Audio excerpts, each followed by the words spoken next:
लेकिन हम इसे नाम क्या देंगे? दृष्टि ने थपथपाया और कुछ देर सोचा। शिवम ने भी कुछ देर सोचा और सुझाव दिया, विश्व के राजा। दुनिया का राजा? दृष्टि ने पूछा। दुनिया का राजा, दृष्टि ने उत्साह से कहा। मैं यही नाम रखूंगी, विश्व के राजा। ये हैं। और इस तरह दृष्टि ने पेंडेंट के नाम पर फैसला किया। डिजाइन के ड्राफ्ट को जल्दी से छांटते हुए दृष्टि ने अपना प्रस्ताव अध्यक्ष विक्रम को ईमेल के माध्यम से भेजा। उसी दिन अपने परिवार के साथ रात का खाना खत्म करने के बाद आखिरकार उसे जवाब मिला। विक्रम ने ईमेल में कहा, विचार काफी रचनात्मक है, कल कंपनी में आए और मुझसे मेरे ऑफिस में मिले। दृष्टि को उसके डिजाइन के अप्रूवल की खबर मिलते ही उसमें उत्साह की लहर फूट पड़ी।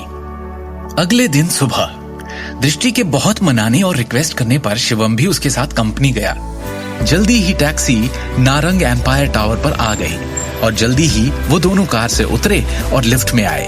वो आखिरकार कंपनी के अंदर आ गए। जैसे ही वो दोनों कार्यालय की इमारत में गए, उन्हें अचानक उपस्थित सभी लोगों की अजीब निगाहें देखने को मिली। दृष्टि, तुम तो मार्केटिंग डिपार्टमेंट में हो ना? तुम्हें यहाँ आने की अनुमति किसने दी? ये कंपनी के मैनेजमेंट विभाग का कार्यालय है। क्या तुम कंपनी में अपनी वर्तमान स्थिति से अवगत नहीं हो?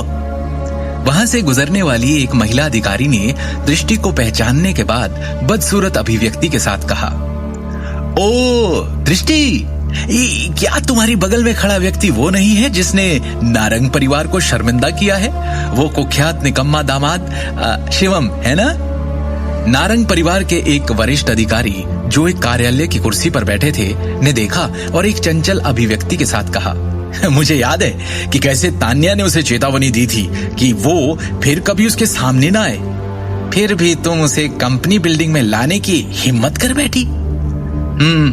इसका आप में से किसी को भी कोई लेना देना नहीं है, दृष्टि ने बिना कोई रिएक्शन दिए कहा, क्योंकि इस वक्त वो इन गाली गलौच वाले लोगों की परवाह नहीं कर सकती थी।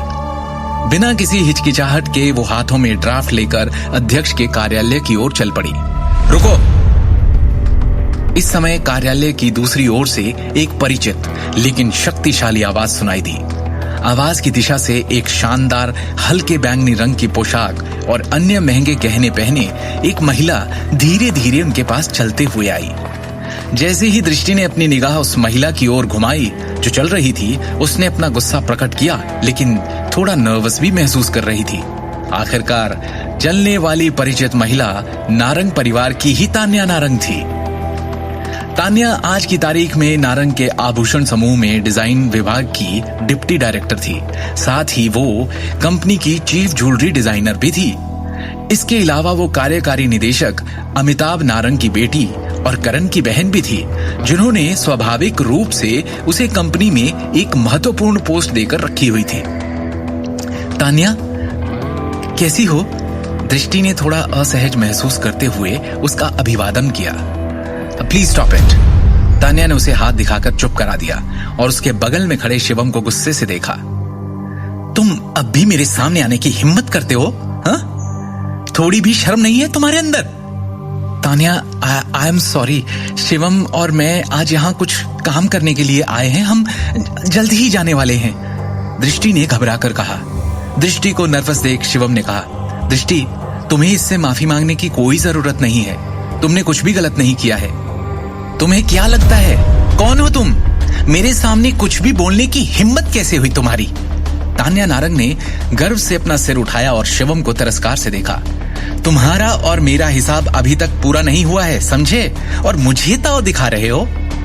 दृष्टि कुछ कहने को हुई, जिससे पहले ही तान्या फिर बोल पड़ी।